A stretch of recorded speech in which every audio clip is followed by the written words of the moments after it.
What is up, YouTube? I'm Devon DaVinci, leader of the Renaissance crew, and you are watching DaVinci Reacts. Today I got another historical video for you guys. This is a video that was uploaded by EmperorTigerstar, and this video is called Places That Have Moved Over Time in History. So, I know you guys love the history-themed videos, and this seemed like a very interesting video, something that I never really thought to check out or think of until it popped up in my recommendations. It looks like EmperorTigerstar, forgive me, does in fact have a Patreon. So like I said before, I will be linking the Patreon for EmperorTigerstar on this video as well. So go to the description box and show them support if you can, because particularly this person is a historical uploader.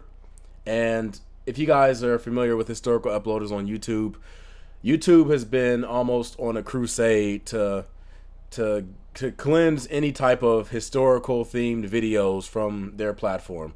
I don't know exactly why, but I think it has something to do with the subject matter that they cover, and YouTube has gone out of its way to not understand context and things like that. So it seems like if you cover something and you don't like, it doesn't matter what the subject matter of it is, they will block it.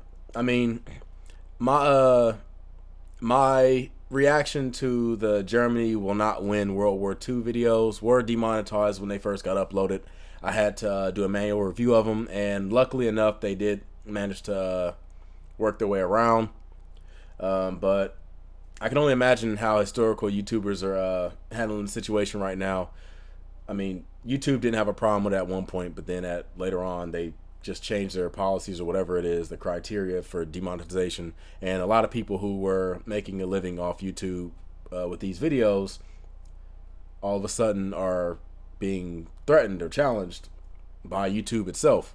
So if you can help out the EmperorTigerstar on Patreon in any way, be sure to do that so that they can continue to make the content that we all enjoy.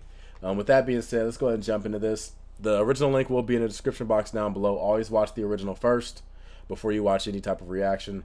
And I will have a link for EmperorTigerstar's channel at the end of this video somewhere around here. So just click on it, it'll take you straight to it. Let's jump into it and see what it has to offer. You can divide the Earth into many things, but one of the most interesting ways is by regions. Usually a region is based on an old country or homeland, but the name of the area typically remains even after the country or homeland is gone. I'm trying to think. Is that in fact true? Well, I guess that really depends on how prominent the area was and who was the ones that owned it before that. Like, I feel like, because I know I'm pretty damn sure that America, whatever the Native Americans named this area that I live in, it probably wasn't America. I'm willing to bet that. And Europeans came over here and just took everything and named it after cities in England, or they changed it just enough. So like we have New York and places like that. So I guess it depends on, like I already said, it depends on who owned the place before that. I mean, before the conquerors or settlers or occupiers or whoever came over and things like that. But the name of the area typically remains even after the country or homeland is gone. One example is Mesopotamia. Since literally the dawn of civilization, Mesopotamia has referred to the area around the Tigris and Euphrates rivers. Even though it's now owned by Iraq, this area still can be and still is referred to as Mesopotamia. Okay, I understand now. So they're not saying that it's like officially named that, it's just that people tend to honor something and they'll continue to, go by it. So something like, I guess like America, we have a lot of areas that are named after the group of Indians that occupied the territory. So in a way, okay, I understand. But some regions haven't stayed in the same place over time. In fact, you'd be surprised at how many regions have just moved. Now, I don't just mean maybe they grew or shrunk a little bit, or that they shifted slightly to the left or right, but mostly remained in the same place. I mean just end up in a completely different place altogether. They're One listing cause lazily is to the simply left. migration. In India, one such area is Malwa, which refers to this area here. As a region, it's named after the Malava people, and is simply a region named for their homeland as well. However, past sources have used Malwa as a region to refer to areas in Punjab and Gujarat based on how the tribe moved around in history. Another reason a place can move is prestige. Saxony, as you can imagine, means the homeland of the Saxons, and was originally this area in northwest Germany. While many famously migrated to England to form the Anglo-Saxons, many did stay behind, and hence the region was called Saxony. Even after the Saxons were rather brutally taken over by the Franks, the region's name remained. But the Holy Roman Empire changed that. Originally, there was a Duchy of Saxony, and thanks to feudalism, the areas owned by Saxony expanded to areas outside of their homeland. But in 1296, the duchy split in half between Saxe-Lauenburg and Saxe-Wittenberg. Saxe-Lauenburg over time shrank to just this tiny area and was often simply called Lauenburg. Meanwhile, Saxe-Wittenberg, thanks to feudalism over time, eventually shifted from this to this, and they got upgraded to an electorate, and were called the Electorate of Saxony. Because of this, by the 1700s, Saxony as a region was used for this area. What used to be Saxony was often just referred to now as Lower Saxony. It has the Saxony name in it technically, but it isn't just Saxony anymore. Even today, Saxony and Lower Saxony are used for those areas, so technically, Saxony has moved and stayed that way. Sometimes a region moved because of colonial misunderstandings. The continent of Africa for the longest time was unexplored by Europeans. You can find old maps, for example, of Ethiopia being used to label all of the interior, largely because they either didn't know where Ethiopia was precisely at, or at least they didn't know how large Ethiopia was. Which is funny because on this map you see Ethiopia is like in the very center of Africa, whereas it's supposed to be right around where Nubia is on this map. So it's like, not only did you not have it correct as far as the size and area, but you replaced where it was supposed to be with a whole nother country. During the scramble for Africa, there was occasionally a case where they named a colony after a region that the area wasn't even in. Take the spot in Africa right here. When the French colonized it, they named it Mauritania because of the Berber people in the area. Mauritania is named after Mauritania, which was an ancient Berber kingdom and region in Algeria and Morocco during the times of the ancient Roman Republic, and later provinces for the Roman Empire were also called Mauritania. Mauritania is pretty far away from there, but because the population was mostly Berber, just like the famous kingdom, they went with it. And now Mauritania applies here instead of Algeria. Similarly, when decolonization happened, you occasionally had nations call themselves the name of a former African kingdom or region that they never really occupied where they were, like Benin and Ghana. The most intriguing example of a place moving is probably in the Pacific Ocean. Polynesian cultures had similar but distinct myths, and one of them involved where their ancestral homeland was supposed to be, the place they started exploring from, and each one had a different location.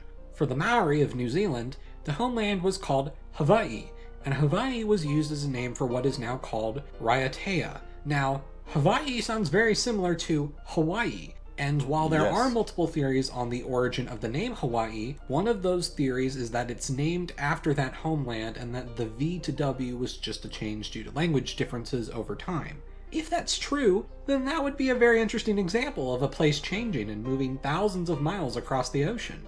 For a final example, sometimes when a place moves, it's actually just a coincidence. I was never able to pinpoint exactly where certain countries would be considered Polynesian, and and where that line stops. Even on this video right here, they have Fiji just outside of the Polynesian range, and I'm wondering, because I always consider Fiji to be a Polynesian island. I'd have to look more into it. If anything, probably doing a reaction to a Geography Now I was about to say oversimplified. A Geography Now video dedicated to one of these islands probably would answer a lot, but let's continue. For a final example, sometimes when a place moves, it's actually just a coincidence. When you think of Iberia, you think of the peninsula in Western Europe with Spain and Portugal. When you think of Albania, you think of the country in the Balkans. Well, in ancient times, those names were used for areas in the Caucasian Mountains. There's no connection between the modern Iberia and Albania to the ancient ones at all, it's just a coincidence. But kind of an example of a place moving. So overall, in a similar way to how stories can change over time, sometimes that applies to places too, especially in an era where history wasn't as well recorded as now. Plus, people could easily forget about the significance of a place's name or where it came from, as all they knew was what it was called during the time they lived, and that's probably all they cared about. For historians, it could be a neat way to trace cultures based around that. And overall, it's just kind of a neat subject to look up. I'm EmperorTigerstar, and I'll see you guys next time. Thanks for being patient while I was away on vacation. I know just a preview video isn't the same as 2 normal videos, but things should be back on schedule now. Expect more fun history or map videos every Friday. Alright, well, there you go. There was something I wanted to make a quick comment about at the very end of this video. I forgot which one it was. Oh yeah, I was about to comment. Now, I know I have a lot of international viewers, and this might be different in some areas, but in America, we usually, like if you're doing something like a job application or something like that, you tend to separate things based on race. And like, for example, I'll be considered an African American, even though I prefer to be called Black American. For white people, you would mark something like either white American or Caucasian. Now, I know Caucasian, the term comes from the Caucasus Mountains and whatever else, but it seemed to me like Caucasian, like the Caucasus Mountains covers way more than just white people. And I'm wondering, like, why exactly did they come up with, why did they pick that term in particular? Like, why not European Americans or Anglo-Saxons? I know there's more races over there than just Anglo-Saxons, but that's one choice you could pick from. Yeah, it just seems like there would have been a lot better terms to use than just that, because that seems like it's very broad. Like, Caucasus, like, it almost goes into like the Middle East almost, so it would seem like it would cover just about everybody in that general region. Now, if anybody has an answer for that, be sure to leave in the comment section down below. I would love to learn more about it. But as of right now, that's pretty much it. So I want to go ahead and say thank you guys again for supporting this channel. I never really made a public announcement for it, but we just passed 10 million views on YouTube, and I'm very proud of that. I don't want to sound big-headed, but I had a feeling that we could do it when I was making this channel, because I feel like I have what it takes to be a great reactor. I really do. I'm not trying to like build my head up or anything like that, but I just have confidence in my abilities. Now, if that never happens, I will apologize. I will come on camera and say I was wrong. But I want to thank you guys so much for this journey and everything that y'all have done for me. YouTube has opened up a whole new meaning of like purpose and everything else for me. Part of the reason why I started this YouTube channel was to get out of my shell and be able to talk and speak more easily. Because, you know, practicing the like speaking is normally you would do something like practice in front of a mirror, giving speeches, try to talk in front of people. The thing is, I'm not really much of a people person. I'm very much a solo type person. This is a whole nother way that I can learn to talk while at the same time not necessarily having to do it in front of a person. And because of that, it has actually made me more comfortable around people, which is something that I didn't really see coming, but I'm very happy that it did. So thank you guys again. I want to thank you guys for coming and creating this community, because I mean, I know I sit here and I say I'm the leader of the Renaissance crew, this, that, and the other, but the truth is there is no Renaissance crew unless people want to join it. And you guys have shown me a ton of support. I'm amazed at how my comment section hasn't just dipped into a complete cesspool of negativity and just insults and stuff like that, because my channel tends to cover things that so a lot of times would be considered controversial, and I could see how two arguing sides could get together in this comment section and just all hell would break loose. But everything has been civil, and I can't thank you guys enough. So one more time, just want to thank you guys for everything y'all have done for me, and I'm going to go ahead and sign out. So I'm Devon DaVinci. I look forward to seeing you guys on a future video. I hope you enjoyed this video. If you did, make sure you hit that like button, subscribe, and share. Like I said, be sure to check out the original content creator, EmperorTigerstar, and go to their channel, subscribe to them, watch their videos, check out their Patreon. If you enjoy their content, be sure to support them there. That's probably the best way to support them, because YouTube